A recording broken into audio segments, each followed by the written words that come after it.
製22年式の6万キロ台の日産のモコ入庫しました。症状はと言いますとですね、エンジンをかけたらインパクトがかかります。エンジンかけてみます。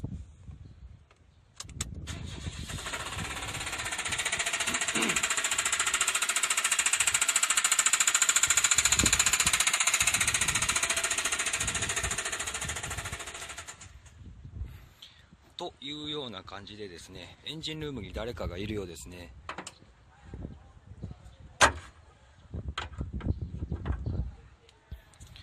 走行距離6万キロ台と、特に見た感じはオイル漏れ等なさそうなんですけどもですね、非常に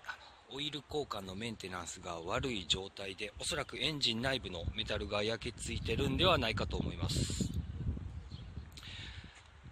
それではこのモコ